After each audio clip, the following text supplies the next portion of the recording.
Oh, thank you. Thank you so much. It's great to be here. This is fantastic. You guys are doing a great job. And thanks everybody for tuning in, signing on, and getting more information about foster care and helping out. We appreciate it. Absolutely. You're very welcome, Mr. Bailey.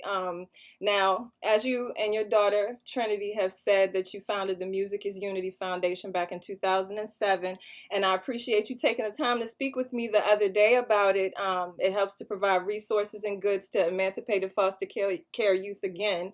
And the interview will be available on DC Life Magazine very soon, dclifemagazine.com. So let's talk about Mr. Philip Bailey, the man, the artist. Your talent is immeasurable and phenomenal. So, can you tell us about your singles Love Will Find a Way and Billy Jack? Because I believe you had Robert Glasper, and he's a phenomenal musician, where he co produced as well on the song. Do these songs have a backstory? Well, thanks for asking. Love Will Find a Way was a project that I had the privilege of doing last year. And Robert Glasper, Chick Corea, um, Christian McBride, uh, Christian Scott, uh, so many fantastic musicians contributed their talents to the project. But it was a way of us speaking to the current state of the world that we were in. So we chose songs that spoke to the community, such as a couple of the Curtis Mayfield songs, um, and Abby Lincoln. And then I got a chance to go out and do some cities with the band. That was a lot of fun in between my my day gig, which is Earth, Wind, and Fire. But we had a lot of fun. Looking forward to getting back to it once all this stuff is over.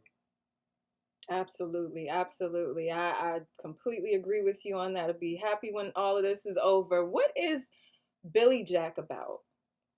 Is can you tell me anything about that particular single? Yeah, it's about the Chicago, street experience. It really is. I mean that Mayfield wrote that song and was really talking about, a friend of his, getting killed in the street. Oh wow, wow. Okay, okay. So what is your favorite thing about performing? Do you have a notable performance that stands out to you that you just always remember? I know I kind of asked you two Well, questions there, but not yeah. really because you know it's it really is in real time. You're just expressing yourself and communicating with your audience, and so nothing, no audience is the same. Um, and you know, it's just opening up and sharing your gift with people and feeling their vibe. So it's in real time. Absolutely, absolutely. I was definitely told by my father that there was like a whole trance. One thing he said to me was that when he attended one of your shows, he nobody was in a rush to leave. Nobody. It was just like this whole trance that had just kind of fell over the audience because the music was just so magical. And what do you feel your fans gain from your solo projects? Do they receive another side or dimension of Mr. Philip Bailey? What do you want your fans to gain from your work? Well, absolutely. With Earth, Wind, and Fire, I have my role, and it's pretty defined, especially when Maurice was there, um, in terms of expected, and actually uh, play with and perform with other people. It gives me something to bring back to the fire, because that's home. Absolutely, absolutely. Now, we're in the time of a musical democracy, with the internet being, growing to what it's grown to over the years.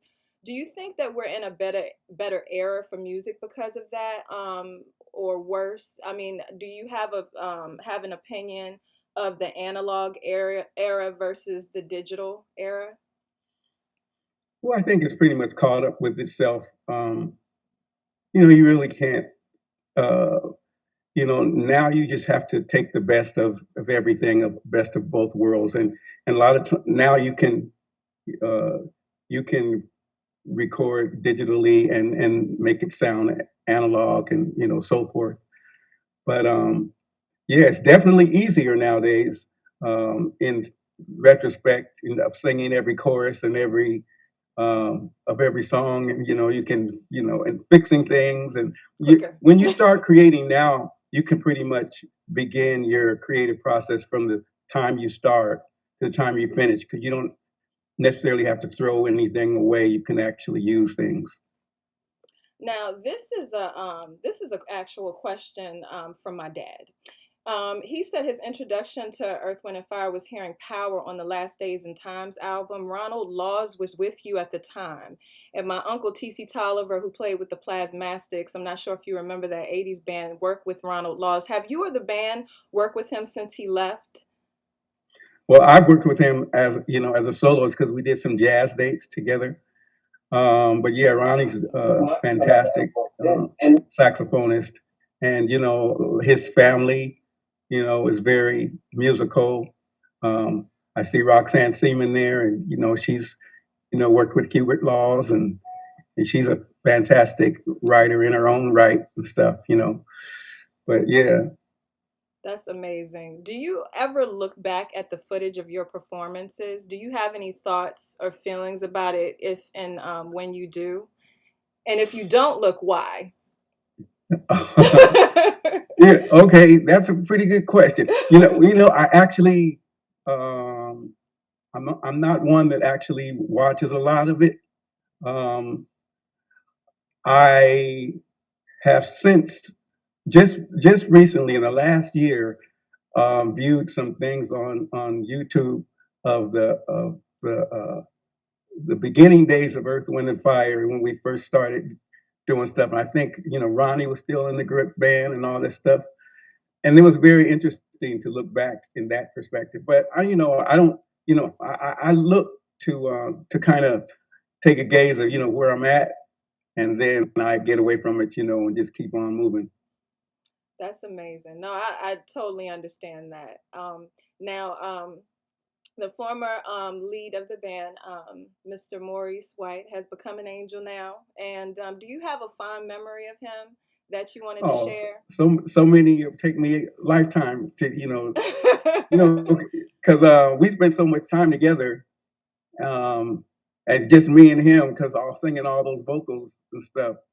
Um, until how could you not be? He was funny. He was quick with it. He was a workaholic, um, and you know he was wise and very very talented. And more importantly, he was my bro. He was my brother. Yeah. Absolutely. Absolutely. That's amazing. So I guess my last question for you, Mr. Bailey, is do you have anything that you're working on now that you wanted to tell anyone about? Did you have anything that you cooking up anything? Well, you know what? I'm always in the laboratory. Right now I'm kind of studying jazz piano and Oh, stuff. So amazing. like I've been doing that for a few years and getting more serious about it and stuff. So I spend a lot of time doing that. But I wanted to definitely before I wanted to give a shout out to Ralph Johnson and to Birdie White, my brothers in crime, because we have been lockstep since we were 21, and without, well, we'll do that later. Go on. Definitely. I appreciate you so much, Mr. Bailey, for speaking to me. Oh, you know what? I want to give a shout out to Alex English, the great legendary Alex English, my buddy, my pal. He always steps up to the plate when we're doing these kinds of things, and he's one of the greatest basketball players who ever lived, and he's on. So I just wanted to give a shout out to Alex English. Hey Phil, Hey, sir, how you thanks doing, man. man? I'm enjoying myself. Uh, I see Trinity. Trinity looks just like you. well, hey, I'm having a great time. when I come your way, you'll have to make one of those drinks that you watching that guy make. I'll try. Man, Alex, thank you so much again for Hey, coming out, man. And you know, supporting always. I Foster remember Care. back in the day when you came out and did my arts festival in Denver, Right, no and it question. was awesome. You and Jeffrey Osborne. I Yep. was in heaven that night. Thank you. Well, we've been supporting one another for a long time, sir, and you never let me down. Thank you so much. And I never will. Thank you. All right. Mr. Bailey, again, thank you so much for speaking Can't today. hear you, I Trinity. think we're going to take questions from the audience.